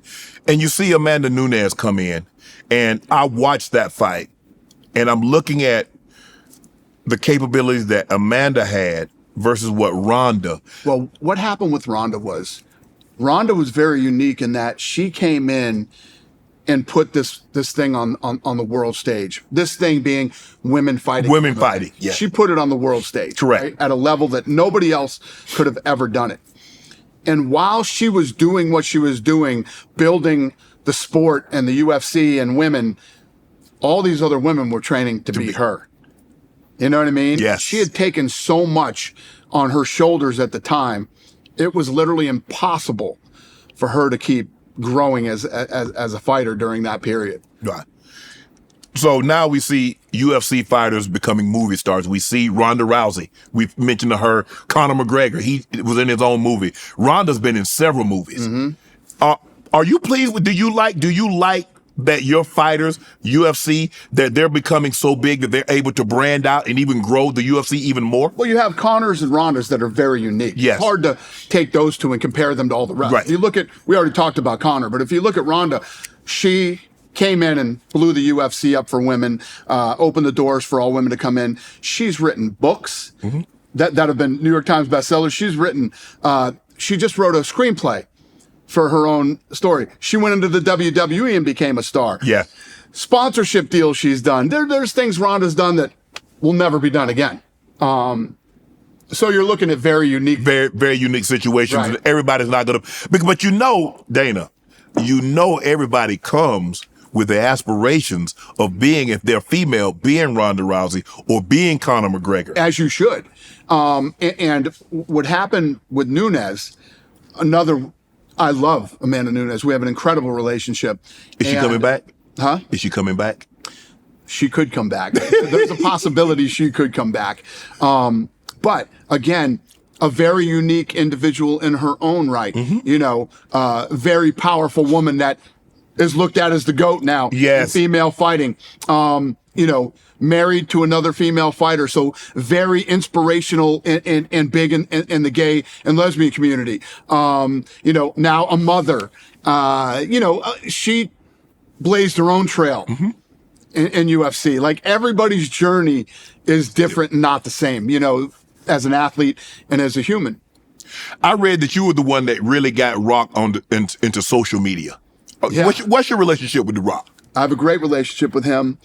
We probably talk a couple times a month. And yeah, at the time he wasn't on social media. And I was like, are you nuts? Do you have any idea how big you would be on social media? And da-da-da-da-da. And I actually, the people that ran my social media, I put on his to get him up and started and kind of get him going. And obviously, the guy's a trailblazer now in social media and one of the biggest followed humans on earth. Right. And he loves UFC because he's doing a doc. Isn't he doing a doc on like Mark Kerr? No, he's doing a film. Yeah, a film based on the Smashing Machine. Yeah. Right. Did you have any influence on that? Did you like? I wouldn't say that I influenced it. That was all him, but I've obviously helped behind the scenes. Right. Yeah. Power slap. Oh, I love it. I love it. I mean, there are very few times that there are two slaps. It's normally just one slap, Dana. No. It's like 50-50. Yeah, go to decisions or knockouts. Yeah, there's way more back and forth than people realize, because all you see on social is the viral side of it. Yeah. But this thing is a beast. It's the most successful thing that I have ever been a part of in my career in such a short amount of time. In 16 months. This thing's only 16 months old. We have more followers than like the NHL, PGA, NASCAR, and many, many others. And we're about to take over Major League Baseball too here pretty soon on all social platforms, and billions of views in just 16 months. The EBITDA on this thing is off the charts. The revenue is unbelievable. And we have more sponsors in 16 months than the UFC had in 8 years. How do you train for power slap? So what's starting to happen now? These are all the same questions people ask me about UFC in the old days. Oh my God, this is garbage. You jump on top of another guy. You can do this, you can do that. It's human cockfighting. Now because as soon as money gets involved, right, and you can actually start to make a living doing this, right, people start taking it serious, and so when athletes come in to slap, we put them through the Performance Institute, and they go through the same type of training. We measure them for force, velocity, speed, and people are actually starting to train and take this thing serious because there's real money involved now. And this thing was global overnight. This thing started in Russia and Poland. Right. That's where I started to see this stuff coming from. And, we pull massive numbers in places like Southeast Asia, India, Brazil. There's already 2 knockoff leagues in Brazil. And you're starting to see these smaller leagues popping up all over the world now. So when you first saw it, when you first saw Power Slap, what was the first thing that went through Dana White's mind? This is crazy. What the hell is this? Exactly. And I was fascinated, and I started to watch it, and I started to dig deeper and take a deeper dive into it. And I was looking at some of these numbers that were coming out of Russia and Poland. 350 million views on YouTube and stuff like that. And our YouTube channel is massive now. Right. And you want to realize something. So I started putting this thing on UFC's YouTube. Yeah. Number 1, 2, 3, and 4 all-time video views are Power Slap on UFC's YouTube. When you think about Conor McGregor, Khabib, you think about Brock Lesnar, Ronda Rousey, some of the big stars that we've had and some of the big moments. Yeah.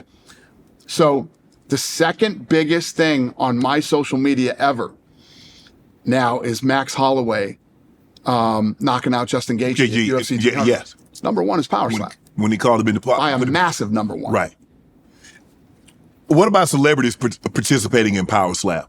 It will eventually happen. Hell no. It'll eventually happen. Who the hell wanted Shannon, I'm going to have you pretty soon. no. Hell no.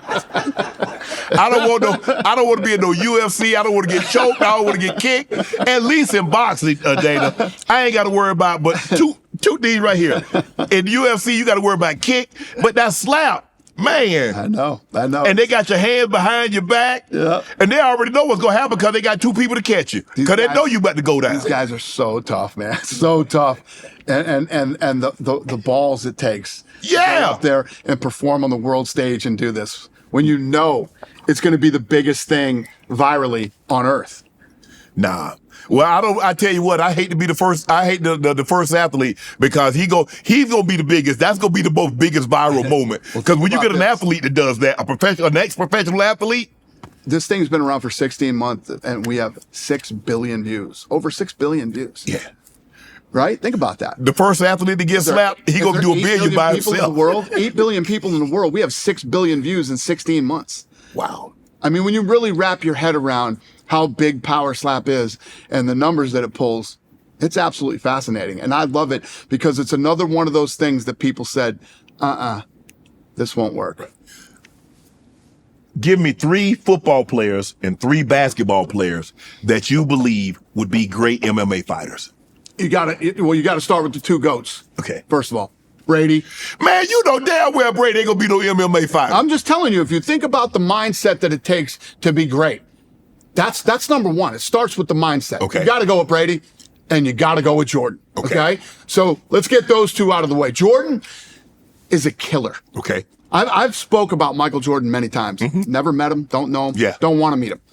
I like him too much. I respect him too much. I love his killer instinct. Yes. Don't want to meet him. Respect him to death. So take those 2. Then now let's get into the next 4, which is going to be tougher.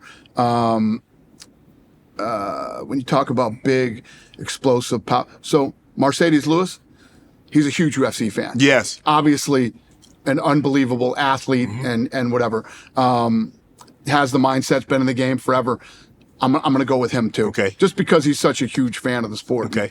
And gets it. And you know, you look at all his attributes as far as a physical. Basketball these days is tough because they ain't as tough as they used to be. I guess you'd have to go with Lambeer, right? let's go with Lambeer.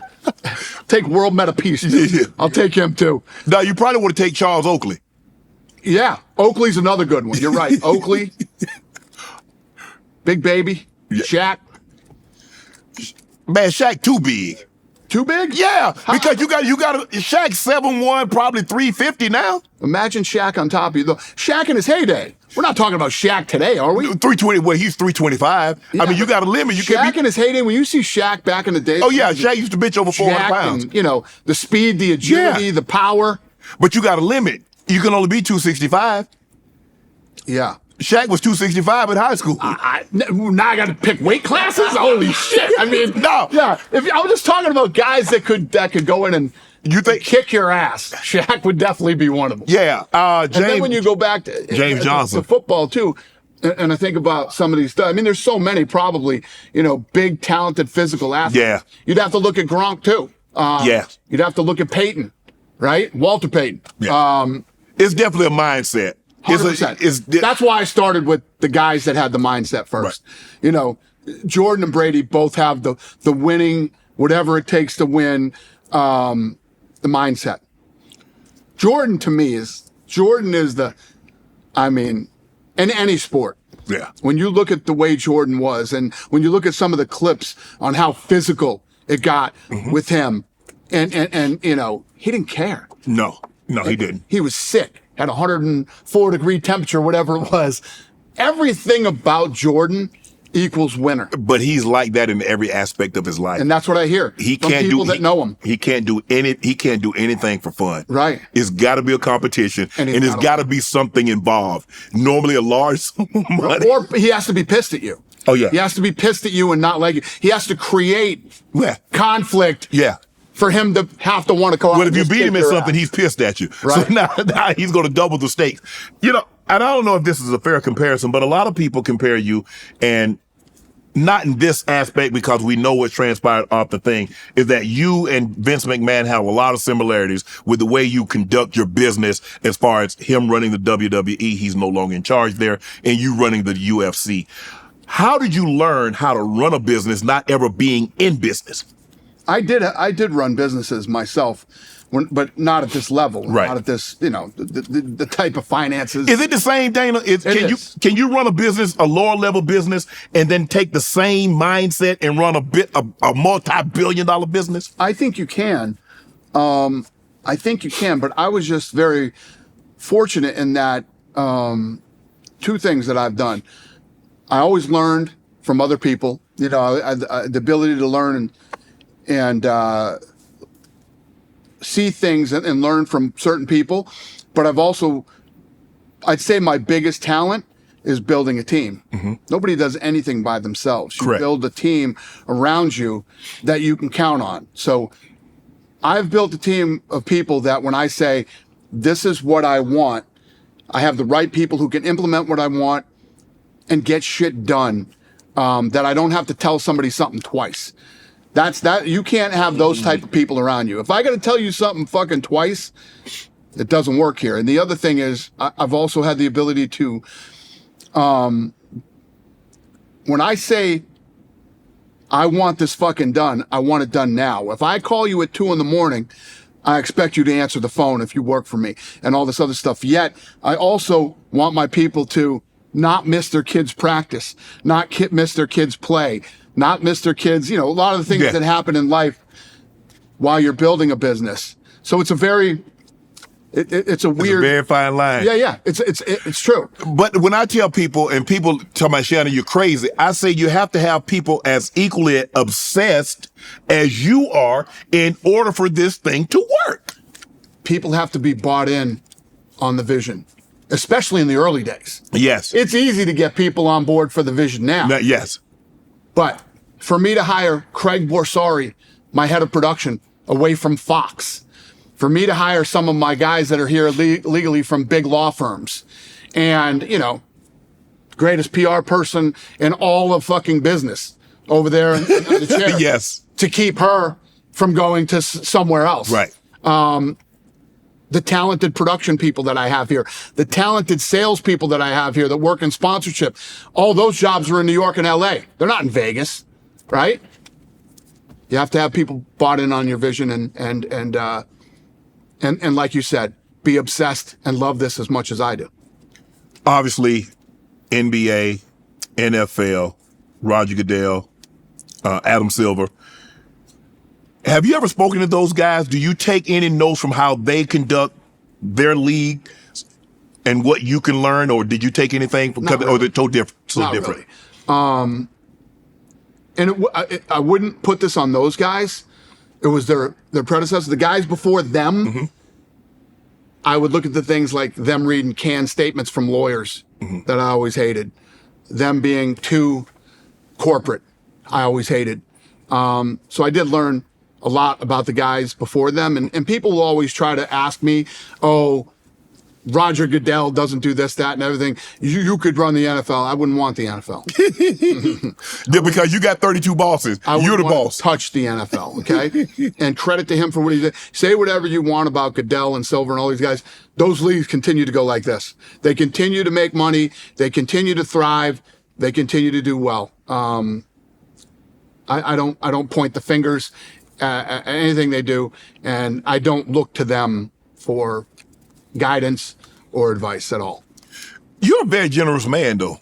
Well, thank you. You're very generous to your workers, to people that believe in you and that see your vision. Like you said, I expect you to answer the phone because I'm compensating you handsomely. Mm-hmm. I expect that. But where did that generosity come from? Well, it's not even that I'm compensating you. This is a very unique business, and that this isn't a 9 to 5. This isn't this is a... Y'all hear that? It's true, though. This is a 24-hour a day, 7-day a week, 365 madhouse, I guess I would call it. And the hard part about this job is it's like Groundhog Day, right? Every Monday is fight week.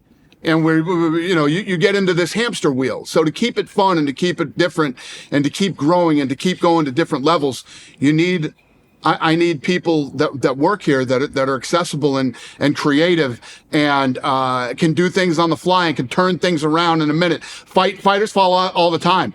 We got to rip all the billboards down. We got to change all the marketing. We got to sell a new fight. We got to do this. You need people that are ready to go. And but also I understand how hard these people work and the sacrifices they make.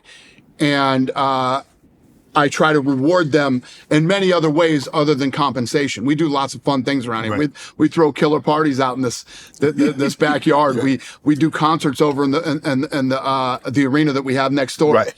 And I try to do fun things and involve their families in it. I want the people who work here, I want their kids and their significant others be a part to like the UFC and be a part. Exactly. I hear stories where these big corporate companies will throw parties and they don't even have a +1. It's just the people who work there having parties with the people who work there. Right. No, that's not what we do here. Do the employees, when they're coming on, do they understand what's going to be asked of them and then what's demanded from them? Do you explain that to them, or are they given a great explanation? Do you understand what you're about to embark upon? I think they do. Yeah. And I think it's at a level now where people realize, we have an intern program here too. Okay. And in my opinion, we have the best intern program in all of sports. Kids come here and actually do stuff. They actually learn and are hands-on with real business that's happening in the UFC. And every time the interns come, they meet with me. Right. And then when they leave, they meet with me. And we've hired many interns. Wow. Yeah, many interns work here. My right-hand guy, who is my right-hand guy, started here as an intern. Wow. Yeah. He is in the day-to-day shit with me all day, every day, professionally and personally. He was an intern here at this company. You live in Vegas. We know the strips just right up the street. You like to partake in gambling. I do. I've heard the story that you've won a couple of $1 million and they've asked you not to come back and partake anymore. Yeah, that's happened a few times, actually. What's your game? Well, blackjack I've been playing pretty much my whole life. I just started to get into baccarat now. Okay. And money really changed hand in baccarat. I love it. It's been fun. I've been playing for like 2.5, 3 months. And I gamble almost every night. Every night? Almost every night. I can't say every night, but hold on. How do you live in Vegas? How do you live in Vegas and you stay at the casinos? I told you that I love adversity. I love conflict. I love, if I don't have it, I create it. So, gambling is one of my favorite hobbies. I love to do it. I should probably take up fucking bowling or bird watching or something. It's not only do I love everything about gambling, I love everything about this city. This city, first of all, I love America. Okay. I love this country. And one of the things that I love about this country is that it is truly the land of opportunity, right? You and I are both proof of that, right? Right. Doesn't matter where you come from or how you were raised or anything else. If you have the right mindset and you go after something, it can happen in this country. Yes. I look at Vegas as like a little America. Vegas is exactly like America. When you come to this city and you have the right idea and you're willing to work hard enough, anything is possible in this city.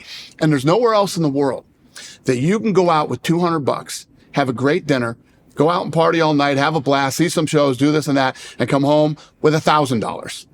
There's no other place in the world that you can do that. This city, you can do that. But on the flip side, this is also one of those cities that if you don't have the right mindset, can chew you up and spit you out in 2 seconds. Right. I can't tell if this city was built for me or if I was built for this city, but I love it and I couldn't imagine living anywhere else. When you play blackjack, are you playing single hand or you have the table to yourself or you at the table with buddies? I have a table to myself and I play double deck. You play double deck? Yeah. And my strategy is this. I want to bet as much as I possibly can in one hand. Let me bet as much as I can. My goal before I die is to bet $1 million hand. Well, you got $1 million. Hold on.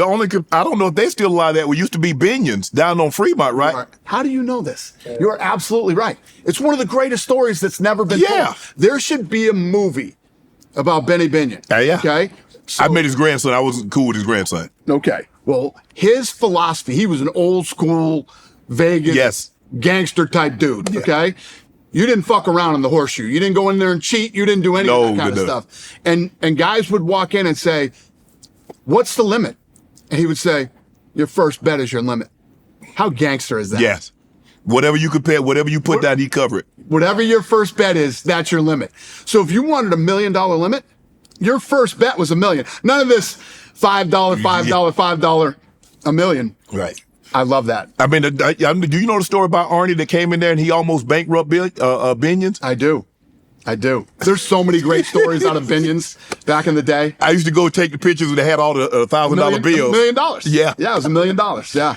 But how do you have I'm not going to lie, I used to have the stomach to be able to go and I wouldn't play like you play, and I play, maybe $5,000 here, maybe $10,000 hand there, but I don't have the stomach anymore. Because you can't look at that, when you're playing, you can't look at that as money. Right. Because you got to just look at that like this is a glass, or it's not a denomination at that point in time. Right. And that's what I was always fascinated in when I was younger. I would go watch these guys play high stakes blackjack, and I would equate every bet to what you could buy with it. That's a car, that's a this, that's a house. Yeah. And I've always been fascinated with it, and now I'm one of those guys. But like I told you earlier when we started talking, I have a crazy high tolerance for risk. Clearly. I love risk, and do you give yourself a limit? It says, okay, I'm going to here, I'm going to play whatever the case may be, $1 million. If I lose $1 million, I'm out. If I win $1 million, I'm out. Yes. So my strategy is always this. Let me bet as much as I possibly can, right? Let's say it's a $300,000 hand, right? You win 2 or 3 hands and you leave. They let you do that? Yeah. You don't stay there and play for hours. And what a lot of these casinos try to do, and this is the reason that I'm not allowed to play in some of these.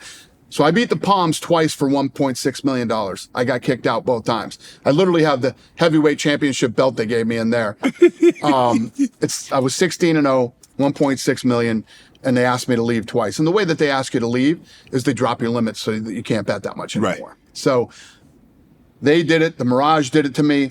The Win, they're the worst. Go to eat at the Win, and hang out. They'll get the greatest restaurants, but gambling at the Win. Right. They're the biggest pussies on the strip, in my opinion, for what a big casino they are. But Caesar's Palace, the Bellagio, and the Venetian. Those are the 3 real casinos in town that you can play big in. And they don't sweat you. They don't act weird when you win or any of that stuff. But yeah, so what I was saying is what most of the casinos do, they fly you in, they put you up in a hotel, and then they make you play for a certain amount of hours. Yeah, fuck that. I'll go in and buy my own room. I'll pay for my own dinner. And I'll walk out when I want to. It's me versus you. Right? I'm one little guy. You're a big casino company. Me versus you, one-on-one, and I'll play 1, 2, or 5 hands if I want to. So you do realize that you could potentially mess up their quarterly report. It just happened. Yes, I do realize that, and it just happened. And you love that, too. I love it. When we're off camera, I'll show you the quote during their earnings call that this just happened. Wow. In the month of April, I fucked up their entire quarter. Do you ever worry about getting canceled, Dana? What does that mean, actually? Canceled. Canceled by who? You know what I mean? Canceled by who? I obviously have, in the UFC and in life, you have a fan base of people that believe in you, that love you regardless, and do whatever it is that that are in with you. Outside of those people and my circle that I give a shit about, I could care less. And I've seen people talk about, oh, well, he has fuck you money and all that other stuff. I equate it to being gay. Okay? Think about this. In life, back in the 80s, if you came out and said you were gay, It could destroy your career. It could destroy. Imagine living a life where you can't be who you really are. Correct. It's got to be a horrible thing, right? Yes. Fuck that. I am who I am. If you like it or you don't like it, I don't give a fuck. Right. That's your problem, not mine. So you're going to have people who do like you and don't like you. This whole trying to cancel people thing, even the thing when I did the roast? No, the interview with Theo Vaughn. Okay. And the guy from Peloton, I don't know if you saw this, but the guy who was running Peloton was sponsoring his show. He just stepped down from Peloton, actually, within the last month. And he had, Theo Vaughn had Kennedy on his podcast, right? Robert. They called and said, you need to take that episode down. What? He's a fucking Kennedy. Right. And he's a Democrat. Right. And he's an American citizen. Right. And he has the right to say and fucking think whatever he thinks. Right. You sell stationary fucking bikes for a living. And you think because you spend money with Theo Vaughn, you have the right to tell him to take another fucking American down off his platform? Who the fuck do you think you are, you arrogant fucking piece of shit? Now, I'm not trying to cancel Peloton or tell people, but I ripped the Pelotons out of my fucking gym here at UFC. Did you? Ripped them out of the gym that day. You know what I mean? I can't stand that stuff. That stuff makes me crazy. You don't like corporations or companies that bully people and dictate what someone can say or what they can show. Say, show, talk about, promote, vote for, any of that stuff, man. It's like, I was very liberal when I was younger. Right. I lean more conservatively now because I'm all in for common sense. Right. I want common sense, but I don't judge anybody by their politics. Right. I don't discriminate against people. You know who I discriminate against? What? Douchebags. Okay? If you're a douchebag, I probably don't like it. Okay? But other than that, all this political bullshit and trying to cancel people, I'm not in, man. I'm not in. Could you see yourself being a part owner of another professional, like an NFL team or an NBA team? Not really. I'm not. I couldn't see myself in that sort of corporate structure. What me and the Fertittas like to do, we take niche sports that nobody thinks will work, and we build them into billion-dollar businesses. That's what we do. Is it true that you moved the birth date of your child for a Chuck Liddell fight? I did. Yeah. So my son was supposed to be born. You know, they give you the due date when you think it's going to happen, and it was a big Chuck Liddell fight. And I'm like, yeah, that's not going to work for me.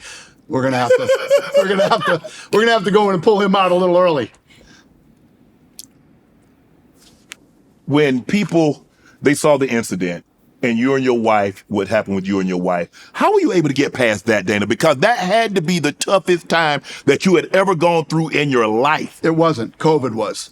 Really? Yeah, COVID was way tougher than that. But the thing was, it wasn't about getting through it publicly. Yes. It was about getting through it personally. Okay. With my kids.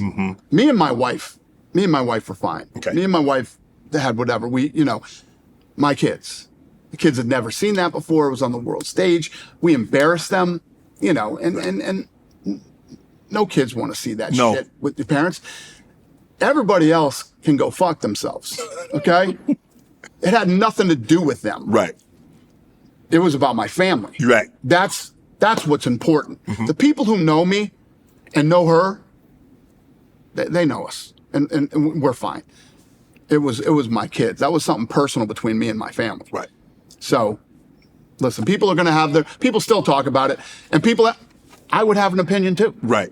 Of course. I would have an opinion. Right. Seeing that. You know what I mean? If that happened there on New Year's Eve, basically on stage at a club in Mexico, that probably isn't the first rodeo. You know what I mean? Right. I would say the same thing. But I know exactly who I am. My kids know who I am. My circle of people that I give a shit about know who I am. And that's what mattered to me. He's Dana White, not Joe Rogan. Thank you, Dana. Appreciate you, bro. Thank you. All my life, been grinding all my life. Sacrifice, hustle paid the price. want a slice.